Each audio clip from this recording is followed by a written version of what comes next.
Do you want to live a life of freedom and adventure? Are you wanting more than the daily grind? Me too. Welcome to the Emma Lovell Show, a place where we talk about living a life you love now. I'm your host, Emma Lovell, and my number one value is freedom. I've spent the last 14 years running a business and traveling the world, and now I take my husband and toddler along for the adventure too. It's possible, and I know you can create a life doing what you truly love as well. This podcast will inspire, motivate, and encourage you to go after your dreams, to create a life you love and to live it now, not wait for retirement or someday in the future. I'll be sharing episodes weekly about how I harmonize business, travel, and self-care. I'll also bring on incredible guests to share their journeys, the wins, the challenges, and how they're creating a life they love. Let's jump in and get dreaming. This is a space for you to manifest a life you love. I would like to acknowledge and recognise Aboriginal and Torres Strait Islander peoples as the first peoples of this place, now known as Australia. I am grateful for the continuing care of the land, waterways and skies where I work, live, listen, learn and play. From here on Yugambeh country and from wherever you are listening, I pay my respects to the elders past and present. Welcome to the podcast today, Filipa Bellette. Hello.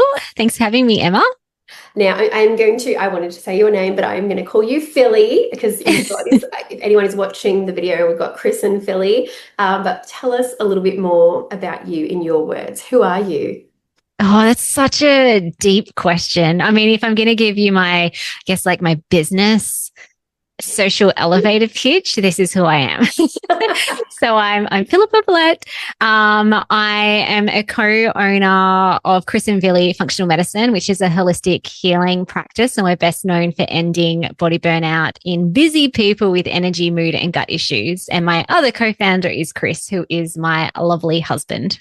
Yes, and just to ruin the illusion of podcasting, but we did just we just did a podcast swap. So yeah. I've just been on Philly's podcast and now Chris and Philly's podcast, and now you're here with me. So we are getting very familiar very quickly, which is fun. But I already learned some great fun facts about you guys that I didn't realize because I met you through Tina Tower's program. And when I first saw you, you were in Sydney. Sorry, we were on Central Coast at a conference. So yeah, you don't have, I guess you don't place people somewhere, but you are living in Tasmania. We are in Tassie, beautiful Tassie, Northwest Coast, on a little coastal town. We just went, as we discussed previously, Emma, but our family just went on a 4-week road trip from Melbourne up to Rockhampton and back, outback, upwards, and then the coast on the way back down. And so many beautiful places, but coming back home, like we live in paradise. Like we have the best beach in the world. It's just cold. Yeah, but isn't that such a lovely feeling? We just got back from Samoa, and it's like, woe is me, back to a resort. Like we live in an apartment with a pool and palm trees, and people are like, what? Like you're taking photos of resort pools for 10 days, and you're like, and this is my pool. But I think that's lovely because it is lovely to think of your home as the best place, and that you've chosen that place, and that it feels like a place that, yes, I'm totally like being that weirdo who I'm like, so I'll come visit. Looks great. Yeah. Let's do a house swap again. Yeah. Totally. So very overfamiliar. But like, how did you get started then? Burnout is a huge thing, and totally like just nodding along and listening and just being like, yep, I'm a candidate. So how did you get into this? Yeah. So I always like and where to start the story, because essentially it was right back as a kid, but I'll fast forward to as a teenager when my body started clearly, and my mind clearly started showing me signals that things weren't quite right. So I was your typical A personality, go, overachiever. And I kind of just fell into it one day at high school. So I started getting good grades. I wasn't trying hard to get good grades, but I started getting good grades and getting external validation from teachers and parents, and attached my worth onto that basically. And then developed a lot more perfectionism, overdoing patterns. So right back as a teenager, moving into university, I ended up doing a PhD as well. Just running these very overdoing patterns. Like basically my whole life was around working and studying and getting good grades and achieving and getting awards. Kind of sounds a lot like your story too, Emma, when you started running your business. It's like just work, work, work, work, work. So this was in my 20s. And there were some weird things happening in my body as well. So I started developing vasovagal episodes, which essentially meant that when my system was under stress, I would faint, fit, and pee myself in the most awkward places, like on an aeroplane or in the dentist chair or in the doctor's place. I remember taking a Band-Aid off my skin in the shower one day and it happened. And I was horrified because my dad came running in and I was fully naked and there was water everywhere. Yeah, embarrassing, but like I'd say scary, like fainting.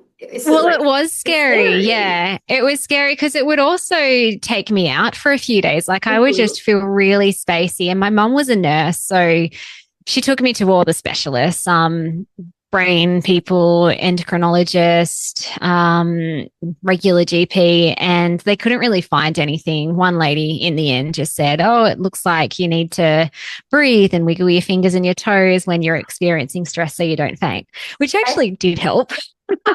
just breathe. You've been forgetting to breathe, Philly. Yeah, you've just been forgetting to breathe. It's like, okay, but now in hindsight, if that had happened to me right now and a specialist said that, I'm like, yeah, but why? Why am I stopping to breathe? And what can I do about it rather than just breathe? And so I had a lot of female hormone stuff going on as well, PCOS, infertility, got married, tried to have babies, had miscarriages, and eventually we fell pregnant and had a baby. So went to term. And that was a pretty intense birth. So it was a 3-day labor, a lot of complications with the laboring and the birth process. And I ended up damaging my bladder somehow. So my nerves went in my bladder, or they became overstretched. And I struggled to pee. Like I literally had no sensation to urinate. I would even try and push out the wee and nothing would come out. And so I had an internal catheter in my urethra for about 4 months, which led to a lot of infection. So I had a lot of UTIs. I had chronic constipation, which led to more UTIs. I was in and out of hospital. And I feel like that was kind of like the last straw on the camel's back. And then my whole system just collapsed, burnt out, broke. And I was watching other friends and my sisters who were having babies at the time kind of bouncing back, after a few months, they're feeling better and their baby's starting to sleep. Yet every month I was accumulating more and more weird health issues. So chronic pain in the body, anxiety, depression, gut issues, hormone issues, chemical sensitivity, even sensitive to being on a phone or a laptop. Like my body would show up with anxiety type symptoms in my system. And at that point, I'd been to the doctor. All my bloods were fine. The doctor just said it's because I'm a mum and I'm stressed and I need to stop doing so much, which I was trying not to do so much. But I wasn't getting many answers or any solutions at all. So I ended up looking into food as medicine. First of all, I found a book and it was all around, you can heal your body using real food. I'm like, what? All this processed food I'm eating has been damaging my system. And it was over time I started learning more about toxins in the environment and the reducing toxins in my skincare and cleaning products. And then a few years after that, I discovered functional medicine, which sits in the field of natural medicine. So it's kind of like clinical nutrition, naturopathy, but we're also using lab testing that actually look at your body systems that go beyond what GPs and medical specialists test for. And I discovered I had parasites and candida and adrenal fatigue, and my dopamine levels were really burnt out and I wasn't detoxing properly. So working on all of that.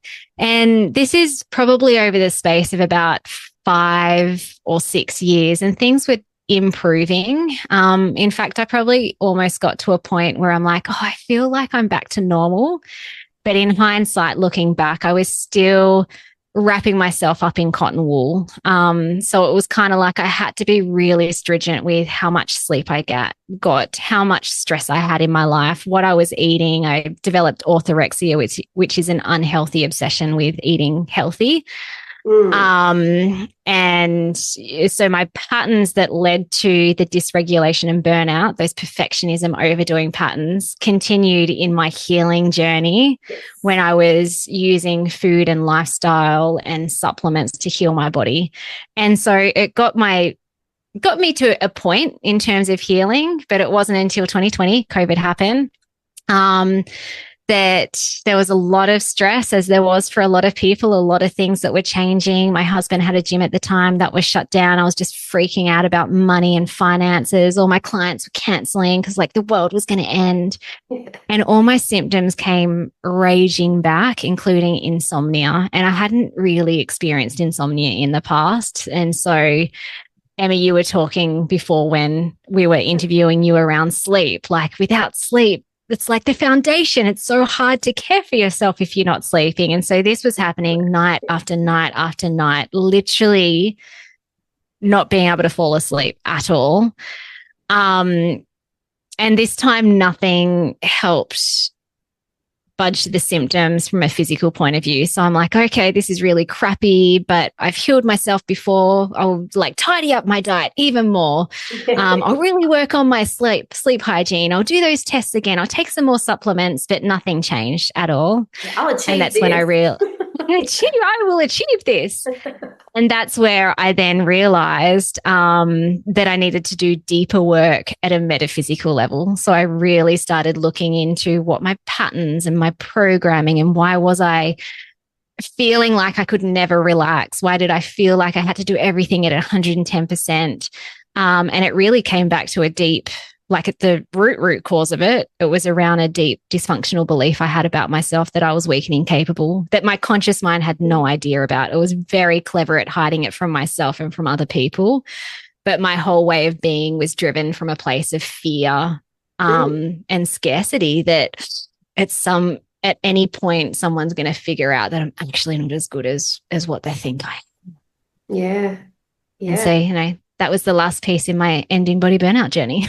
But I really feel you and feel for you and see like the mirroring, Philly's just heard a lot about my story, but just once you're aware, the awareness is good, but it's also like this it's kind of this fulfilling prophecy of like, being aware that you can't sleep, then you can't sleep more. And I had irritable bowel when I was a teenager. And then, the absolute disheartening thing of when you're working on something and it starts to work but then it becomes a problem in itself. Like I remember walking to a food court because you're so restricted of what you can eat and getting it's the anxiety that takes over, right? The anxiety, the crippler, because then I would get a sore stomach from being so worried about what I could and couldn't eat. And then I had a day where I did everything right. And then I had an exam and, it's just the stress like that I had. Then my stomach was just in knots. And I was like, you sort of get to this point where like, what's the point? And the learning for me was, I guess, the kind of being a bit kinder to yourself and being a bit like, lighter in a way about it, like listening. I think the intuition, and this is, as I was listening to, I just kept thinking, oh, our poor, beautiful young selves, like the wisdom of hindsight and the wisdom of age and the wisdom of probably mellowing out a little bit, not having to be so intense about things. Yeah. That anxiety added to every single thing, right? Yeah, 100%. And what happens there too is it can become a self-fulfilling prophecy. So for example, if we take gut issues where it's like, okay, well, there is a reason. I'm guessing you probably did like the low FODMAP diet or something. That's usually what's prescribed with IBS. Yeah. And so it's like take out all the fermentable carbohydrates and, tidy up processed foods and all that sort of stuff, which can be helpful. The number one reason why IBS is an issue is because of a condition called SIBO, small intestinal bacterial overgrowth. That's where the bacteria travels up into the small intestines. The bacteria themselves aren't necessarily bad, but it's very dysfunctional where they're living. So when you eat, you can, the bacteria ferments on it and it's producing a lot of gas and distension and alternating bowel motions, and it can cause a lot of gut issues. I wish you were there 20 years ago, because same thing, where they're like, you have IBS. What can you do about it? No, you just have to live with it. Like, yeah, exactly. Just eat this really restrictive diet. Yeah. So why didn't you so know that 20 years ago? Yeah, and this is where I'm just like, when people talk about being on a diet so they can manage their symptoms, and if it's been a long time, and it's also a narrative that we hear a lot from doctors or dietitians, or even in some holistic health spaces, that you can actually fix the things that are causing those dysfunctions in the first place. But what happens there is then your brain is starting to tag not just the bacteria in the gut as unsafe. And it's like, oh, quick, we're fermenting again. We got to produce these symptoms so this person can deal with the issue. But then it's also starting to tag dairy and gluten and sugar and tomatoes and grains and legumes and watermelon and apple as unsafe, and even stress. And so for a lot of people, and this is what happened to me too, I just painted myself into this corner where I wasn't living. Like, I couldn't, it was almost like it was unsafe to live in the big wide world, because my brain and my neurology had just tagged so many different things as unsafe, including even like paint. I would walk into a house that was freshly painted, and it would flare up a big histamine response and heartburn. It's like, that's not freedom. Isn't it? That I have, like, that ownership, and then the belief of going, it's like, I have IBS, and I talked about on yours later about I have depression, I have this, and it becomes not I have, it's I am. I am a depressed person. I am someone who can't eat things. I am a person who can't sleep. Like, and it's like, I can't work on it. I've just got to live with it. And this is just forever. And like, you paint yourself into a box, and it's, that's the crippling. I was watching a video yesterday actually on TikTok, this woman who gives safety tips, which she probably did like 2 or 3 little safety tips were quite helpful, of like helping your child be safe. Well, she's now taken it, that whole thing of taking it too far, where I think a lot of it's for content, but potentially this is how she's living, where she did all these things to be safe in a hotel room, or for her son in a snowstorm. We're like, the anxiety that you're creating of creating a safe environment, that you're actually, some of it was like, I was literally like, you're actually like barricading yourself in. If there was actually an issue, you can't get out. That's not safe. But it was like her need to feel safe. She'd done all these things that were like, it just, you then create this atmosphere of, and that she was doing with her child is like, oh my, the anxiety you guys must be living in. Yeah. You know, it was like funny, like the comments were funny, because it was like, this is ridiculous. But it's like, this is really, like, I could feel the extremism of it, and that something that was initially safe or helpful becomes unsafe and unhelpful, or you feel unsafe. And that's the primary feeling, right? Or, exactly. motivation. Exactly. Yeah, wow. And so then, you know, you've written a book as well. And so you've got the course. So when was the point? So we met through fabulous Tina Tower. There was a book, yay. We met through Tina Tower's program, and I must say I saw you and Chris working together, which is admirable, because I'm not sure. Me and my husband talk about buying a boat together. I'm like, I don't know if it's a good idea at some point, running a business together. But to see you two working together as such a team is awesome. And I just really like have seen you on calls and things like that. I've just like really like got so many elements of the program and the course and the book that are like coming together, but in a way that is really helpful to people. So when was the point where you went, okay, I've been through this, let's turn this into a business, and let's, you know, go down this road? Yeah. Such an interesting question, because the business we have now would have been birthed post-COVID. But before that, when I was on my healing journey, and it started off again as food as medicine, and more looking at like using essential oils to make your own skincare and cleaning products, and, you know, kind of getting on that bandwagon. I was just sharing stuff on social media, not as a business, but people were asking a lot of questions, and they were curious around what I was doing. So I actually started a business. It was called Happy Biome back then. very early on, probably a year into my own healing journey. And it looks very different to what it was now. But initially, it was teaching other people how to use food as medicine and to make your own products. And I still actually have another business called, and it's still called Happy Biome, but it's solely a skincare cleaning product business. So it's e-commerce based. And so then as I was moving through that, I was also becoming a clinical nutritionist, so an accredited one, so doing study in that. And then I did a three-year study in functional medicine. So I just started integrating more of the lab testing and creating protocols and stuff for people based on what their labs look like. So that was all happening over many, many years. What we do now, the ending, which like our main program, and this is what the book is about, and our podcast is all around ending body burnout. And that definitely came through my own 10-year journey of trying to heal myself. So it was a 10-year span from the very start of reading a book about nutrition to, wow, I've really rewired deep unconscious core beliefs about myself, and I've changed my programming, and I've released traumatic experiences from my body. So that was like a 10-year period. And it was just organically birthed from that. And when I started writing the book, I was still in the space of healing my mind, like deeper unconscious patterns and beliefs. And I put a pause on, I think I wrote the first draft, and I put a pause on the book because I knew that healing my mind, which is a section in the book, I hadn't personally done it for myself. I was kind of just piggybacking on the work that Chris had done around healing his mind and mindset work and that sort of stuff. But I'm like, if I'm going to put my name on this book, I need to have embodied all of it. Including this mind part that I didn't think I had an issue with, because back then I was like, give me a sugar-free diet. I can do that for 6 months.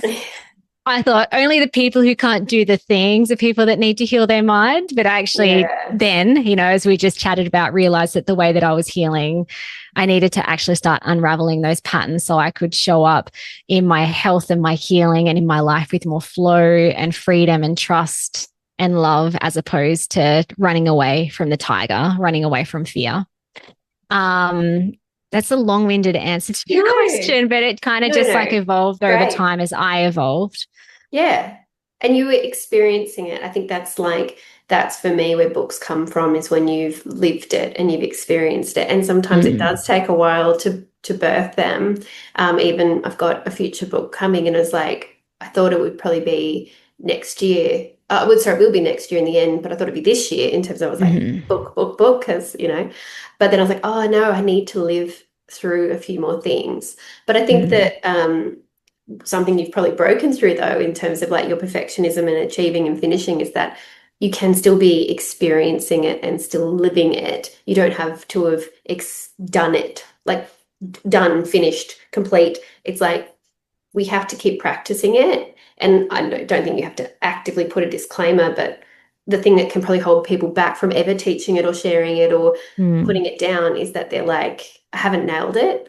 And I have this thing, like, I'm still learning, I'm still living, and I might change my mind and I might think differently. But at this point in time, with the experience that I have, with what I've done, I do want to help. I think this can and will help you.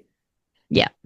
And everyone's on a different path as well, because I definitely would have had sort of like imposter syndrome type thoughts popping up. It's like, oh, like if someone could see me right now, I'm like, I've got this rash all over my body because I'm having a histamine flare up. But, I'm teaching people around, I don't know, like chemicals and stuff. And if they saw me, would they trust that I could do this thing?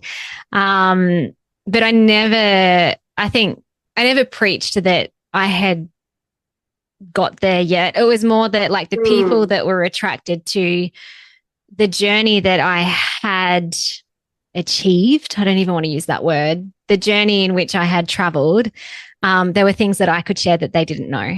Yes.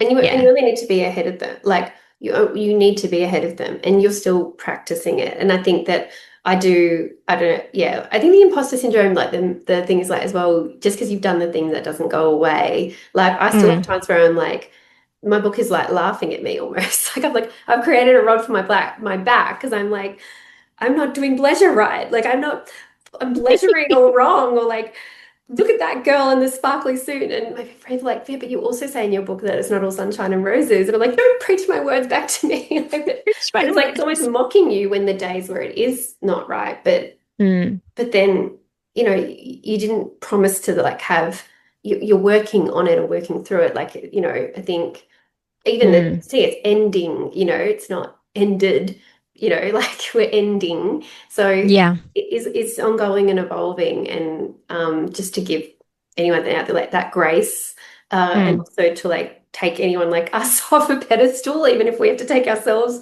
off the pedestal, that we're in it and doing it. Yeah. Yeah. And I mean, like the journey of one's self-evolution never ends until, I don't know, the day we die, maybe even after that it continues.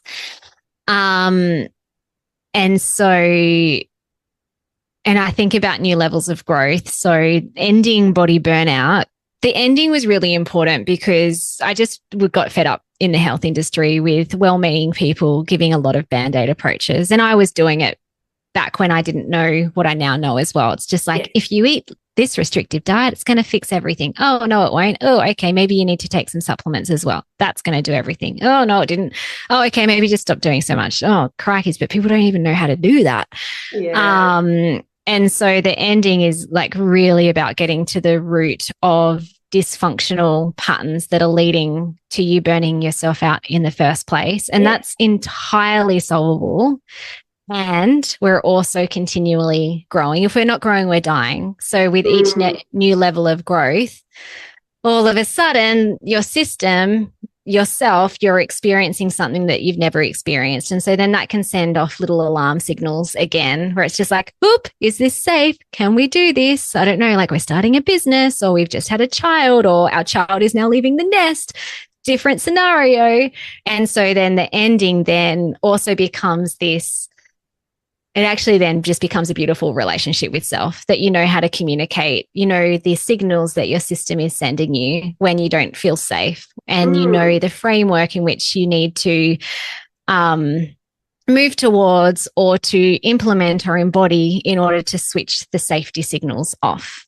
Yeah. And then that's just in the same way that if you are in a marriage or like an intimate relationship, if you stop talking to the other person, the relationship isn't going to thrive. It's not going to grow. In fact, it's probably going to die. And that's the same with self and the messages that your body is just constantly telling you all the time. And if you're listening back to it and talking back and taking action to continue to rebuild and restore trust and safety with self, then health is the default, and a great life is the default. Great relationships is the default. Yeah. Yeah. Oh, I love that. And I think what I'm hearing is like just that word of like fixed, like it's, fixed mindset, but also like fixed, like I'm fixed. Like it's like, no, like, those cues and listening to those cues and understanding. And, I talk to you, it's like just that it's not that crash and going down. It's like it might dip, you might, ooh, okay. But that, anyone who's experienced burnout, body or mind or both at once, it's the time to come back from that, and what it takes to come back from that is so much. So to then be able to understand, like you said, the cause, because otherwise you're just going to keep doing it, finding new and creative ways to do it. Yeah, exactly. Tricking yourself. Launching off a mountain. Let me try it this way. Yeah.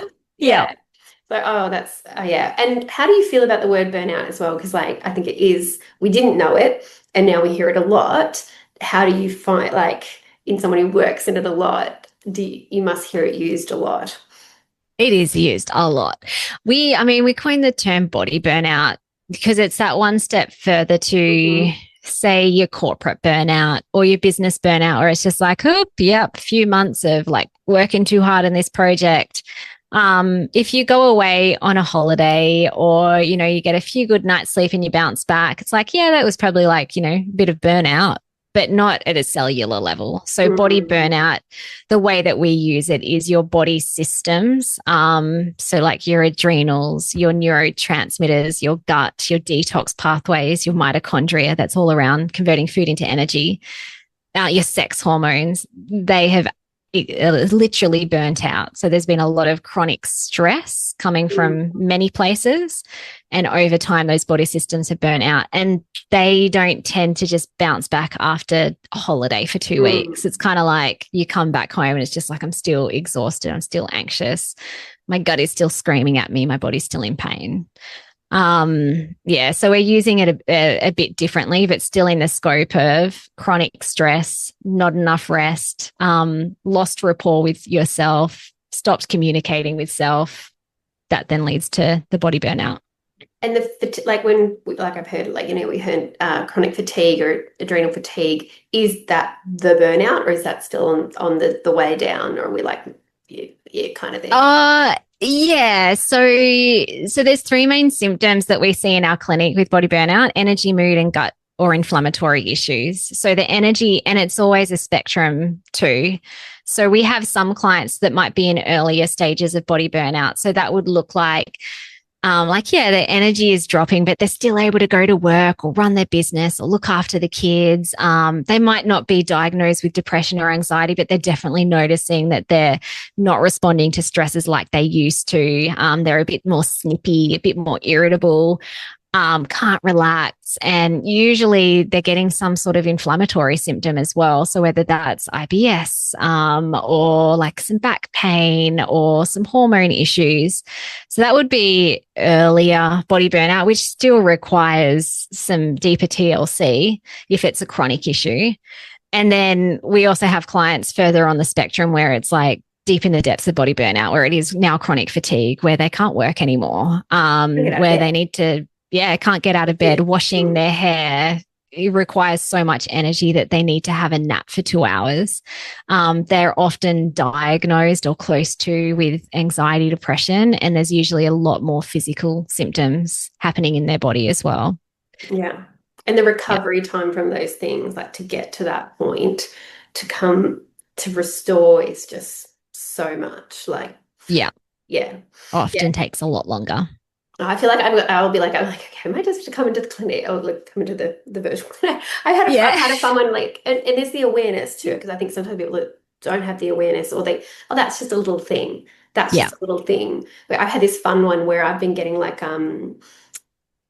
was lying down on the plane and I woke up and my face was all swollen. Oh, histamine. Yeah. But I was like, is it? And then sometimes I'm having a massage and I was like, is it the pressure or the position, and just this and then it's like then the doctor was like, is it the products they're using to clean the plane? And I was like, but then it's multiple airlines or multiple times. Massage can't be the same product anyway. This thing, but noticing this thing happening and not just going, that was a bit weird. It's like it is now getting to the point of being like the why though. I don't want to just have to deal with it. Put a cold compress on after, and you might just get a bit of swelling when you lie on planes. I'm like, well, I travel a lot, so that's every time I get a massage, my face is going to blow up. No, I think we have to look into the why. So, but choosing to look into it and have the awareness, and I think the only benefit of having had, again, my case of having gone so far down that I'm like, I know how bad this can get. I don't want to go through that again. So let's kind of nip it in the bud while we're in that realm. Yeah, while those earlier signs are there that aren't necessarily impacting your life yet. But, if it got bad enough, it's like, no, I can't travel anymore, and that brings me joy. Yes, exactly. No, I can't get massages. All right, Emma, let's get onto that. Oh my gosh, yes. That's really interesting, though. I was going to say lymphatic system might be an issue as well. So it's quite common for people to get fluidy on flights, and also when you're getting a massage, you're moving fluid through your system. But if you've got little blockages in your lymphatic system, so that's basically all these little lymph nodes and little pathways all over your body that are moving toxins out of your system. If there's even just one little block, the lymphatic system is working in a circle all through your body. So even if there's one little block, it can impact big time anywhere else in the body. Yeah. So I'm always curious because I don't ever see the body and the mind as separate. It's always this and that. Oh, 100%. So 100%. yeah, so when a client was like, this is happening to me, I'd be like, okay, well, at a physical level, these are likely the things that are happening. So let's dig a bit deeper and actually find out what's going on. Usually that's like lab testing or some other diagnostic. But then also, and your body also holds so much amazing unconscious wisdom as well. Mm-hmm. So what is it trying to tell you at a deeper level, not just I've got this issue with my lymphatic system. Yeah. And that's, they're fun conversations to have too, and sometimes very hard to hear. Oh, no, I'm down. Like I am 100% down, like mind body connection. And I go to a kinesiologist. So like having had that, and so now it is interesting. Sometimes I probably go like too far again, like too hyper aware where I'm like, my neck hurts. Someone's talking about me. Who's talking about me? Because my neck hurts. Like, I'm like, why does the skin hurt as well as the inside hurt? But it's like, okay, all right. The massage didn't, like, first tick, massage. Okay, didn't work. All right. Who can I talk to about this? And then also that maybe it's not just have one massage fixed. Like, go and talk to the kinesiologist. She tells me what it is.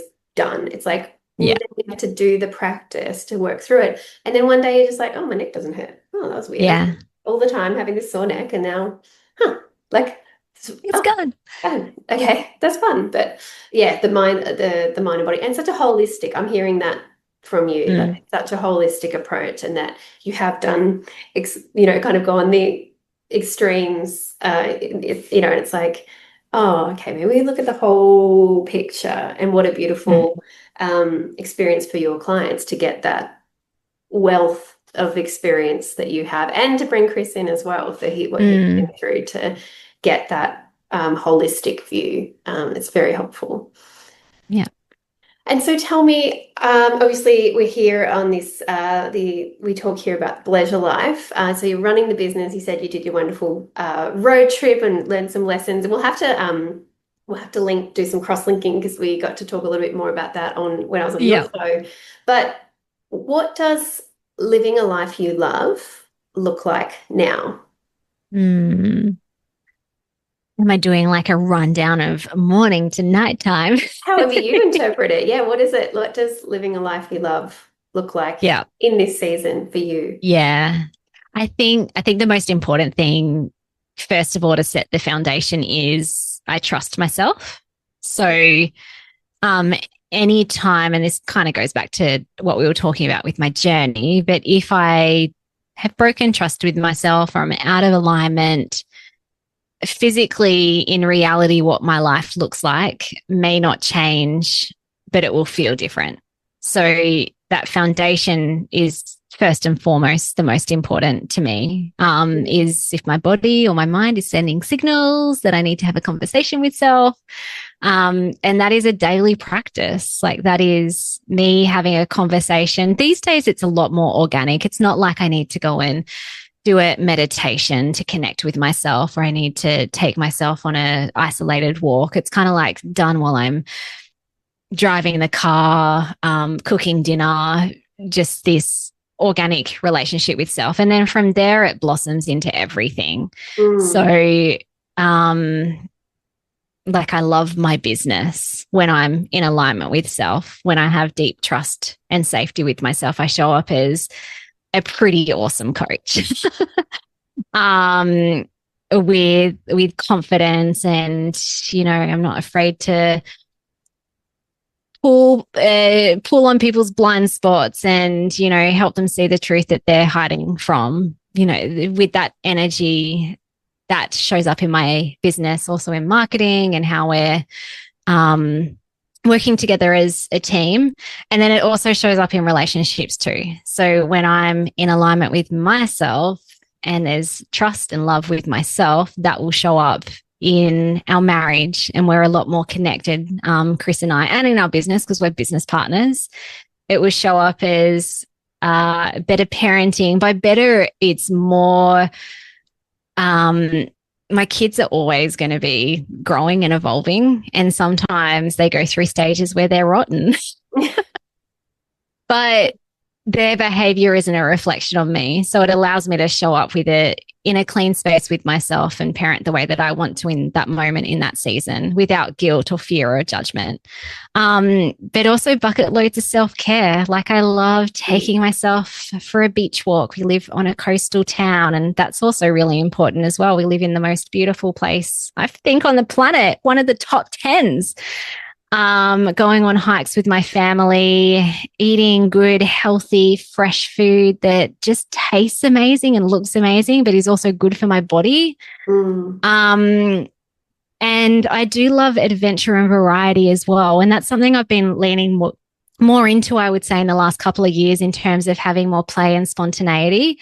So old Philly, with all her dysfunctional patterns, one big one was just so much stress around money, and I was very stingy. So to be like, oh, I'd love to go traveling overseas, or I'd love to go get myself a massage, but we don't have enough money. That was always a lie. Like, it was just a story I was telling myself. We could have created it, or, pulled it from somewhere.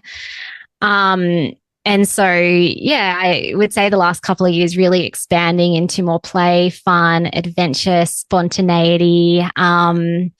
And it's not super orchestrated or structured. So we were chatting about, we went on a 4-week road trip from Melbourne. We took the boat over to Melbourne and we drove out back up to Rockhampton and then back down the coast. And it was camping, and we had no idea where we were sleeping that night. And it was very spontaneous, but also the booking of it was spontaneous. So my daughter had a dream in November that she went to Queensland, and she's like, I want to go back to Queensland. Queensland's amazing. And literally like 2 minutes after she told me this story, I just jumped online.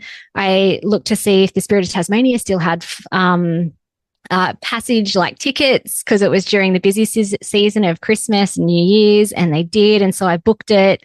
There's no way I would have done that in the past. But that, just opens up so many possibilities. And fun and adventure and more connection with family. So I love getting older.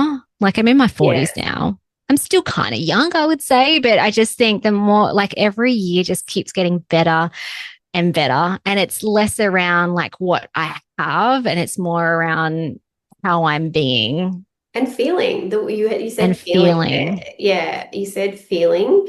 And I've talked about that too. My words for the year are wildly successful and abundant. And I think that there's been times where, on paper, successful and look successful, and it looks great, and it, the brand looks great, the business looks great, the book looks great, traveling looks great, but it didn't feel great. Like, the business didn't feel successful. It didn't feel like great. And one of the values or words that I've added into the mix this year is vitality. And I think that is that is vitality, because I could say you look great, and you look great. But if you don't feel great, like, I feel that BS about glowing when I was pregnant. I was like, I don't feel good. Like, I probably look like glowing because I'm sweaty and I'm, I'm like overheating. Like, I'm puffy, but and you've got to feel it. And so that's the vitality word for me, is the feeling. And that's the difference. And I think that comes with the wisdom. And I love that trust. Like, I just feel like so much alignment in our conversation. And even when you reached out, Philly, I must say, it was like a wholehearted yes. It was like, just you sent a message. I was like, oh, yes, which is great. Listening to that too, and that that real getting in touch with your intuition, which some people might get to sooner, but I do think that comes with age, and that wisdom and understanding that the trust is so important. Like, all these words you're saying is so beautiful. And that then you get to that, let that be the guide, let that be your compass. And then all of the things that you've shared is beautiful, but that's because that's right for you, and it feels right for you. And I did just hear that self so much throughout, in such a beautiful way, in that self-care, and that we so often misuse the word self with selfish. And it's like, of course, like, I'm thinking of myself. Like, why is why has that become a negative word? Is that you're thinking of yourself? Because everything is better when when self is good. Yeah. When your cup is full, you can give more to others. Yeah, and we say And not that, even, so like that sort of becomes a yeah. cliche, but when you actually embody it and you Yeah. feel it and you see the value of it and the Yeah. benefit to all of those around you, Yeah. it's magic. It's like, why wouldn't you? Um, or something that I said yes to at the end of the year as well. just just because I think this is just another example of living. It's like living from heart. So when I was talking about play, adventure, spontaneity, and then as I was listening to you, I'm like, yeah, it's like all those words are lovely and they mean something, but essentially it's like living more from heart rather than head. Mm. Because my heart for a long time wanted to be in a musical. I was in a musical back in, I don't know, year 11, and it was literally one of the top 5 experiences of my life. It's just was magical. And I'm like, far out, that'd be so nice to do it as an adult. But mind always said, you don't have enough time. Like, how would it work? You know, like, then you're going to have to take time out of the business and you won't be able to make as much money. And would you even get in? Like, you can't really sing, dance, or act very well. So, you know, they're probably just going to laugh at you. But this was something that came out of a retreat I went to last year, was connecting to my heart, and one thing was audition for a musical. So I came home, and I think like a week or two later, I auditioned for a musical that's happening this year with Chris. So Chris is doing it as well. So like bonus, I get to spend time with my husband, not doing work, like actually doing something fun. And our kids are going to come to the rehearsals and watch us, and it's going to be great. Yeah, but anyway, I got in and we're in a musical, and there's like 10 shows happening in May. So everyone should come down to Tasmania in May and watch us in Sunshine I never on need Leith. much of an excuse, Philly. So you've got me. Like I was like, well, I have to go and watch my friend in a musical. Like I just Yes, get on the plane. definitely. Like, Yeah. but it's also a pleasure because we'll obviously talk about work and then we'll go to the musical. Uh-huh. I love that, and I just like sorry to be like same, but I want to do that too one day. Matt was in a musical in high school. I was in 42nd Street. I Nice. think the fittest I was in my life because the volume of tap dancing that is. I think that sometimes I'm like, if I really need to like get fit, I just go do a musical. Like the amount of it is time, but it's joyful. It's like it's intense, but it's a very shared collective experience. Yeah. But like no other. And unless you've been in, they say like Wicked, you know, like people like, oh my gosh, they're being weird. It's like theatre kids, all the people who've done theatre, or they're like, no, we get it. It is a very, it's like you are in that little bubble. Mm-hmm. Yeah. And it's a new family. Yeah, so it's going to be great. And Chris got one of the lead roles. I'm just like the background person, which I'm totally happy with. But Chris just like nailed the lead role. I'm like, oh my gosh, that is so fun. What is the musical? Sunshine on Leith. Oh, so okay. Have you heard of the Proclaimers? It's a band. Yes, I think. Yes. Yeah. So they sing 500 like miles. I could walk 500 miles. Yep. And so the musical is based on their soundtrack. So it's got all their songs and it's set in Scotland. So we all have to speak in Scottish accents, and I still can't get it. I'm English. Watch Outlander. Just watch the entire. Oh, I've watched all of it, so I'll have to watch it again. Yes. Yeah, if you have to. Like episode 6, season 1. Oh, what happened there? A lovely one for the ladies. Yeah, I want to watch that one again. Recommendation. Yeah, just rewatch that. Oh my gosh, I love it. And I did tell Philly this would be a 30-minute episode, but I have thoroughly enjoyed talking to you. And I just want to thank you as well for role modeling. So in the course that we're in the program that we're in with Tina, her Empire Builder, seeing you show up, you share very openly. You shared a great post last year that I won't go into the details of, but around some success in your business. And it was very aspirational because it's something that I want to see happen in my business. And it was like, I just was like, thank you, Philly, for sharing this to show what is possible and to share what you're doing with it. So I just want to thank you for that. And, you know, I see that that's what you're doing with your clients too, that you're sharing so openly. And it's not just do as I say, it's do as I'm doing, and do it with me. And that's such a wonderful place to coach from. Thank you for your leadership. Right back at you. I have all the same things. I'm like, I was like crushing it. She's awesome. I love her. Okay, so welcome to our love fest. Is it now? So we've told all about you, but how can we connect with you? Like, is the book the first place to start? Like, where should we, or the podcast? Like, tell us where we can find you. Yeah, so we've got our website, www.chrisandphilly.fm. I'm sure the spelling will be in the show notes. But on there, we've got heaps of free resources. So the podcast is a really great place to binge listen to learn all the things. And we've got free scorecards that test or rate your at what rate you are in burnout and what the root cause contributors could be. I do have my book as well, so Ending Body Burnout, and I will give Emma a link for her listeners if anyone wants to get a free physical copy. You just have to pay for postage, but you are very welcome to grab a copy of my book. Okay. And I'm on socials and stuff as well. Yay! We'll put all the links in the show notes. But yeah, thank you so much, Philly, for your time, for Awesome. Reaching out and offering this opportunity to get to speak to one another more. And yeah, don't be surprised if I just rock up on your doorstep at the beach. Okay, I'm in the let's go to the beach. I'm outside. I'm in the hammock. I love it. Person, so yeah. Awesome. Yeah. All right. Thank you. Thank you for listening, lovely one. I hope this has inspired you to dream big and start creating a life you love today. If you love what you're hearing, don't forget to follow and rate on Spotify, and rate, review, and subscribe on iTunes. It helps other awesome people to find this podcast and get motivated and inspired as well. Want to stay connected? Come and join the Live a Life You Love group on Facebook, or connect with me on Instagram, emmalovell.au.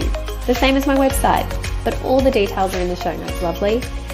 I'll see you next episode for more inspiration, motivation, and freedom seeking. Now go out there and live a life you love.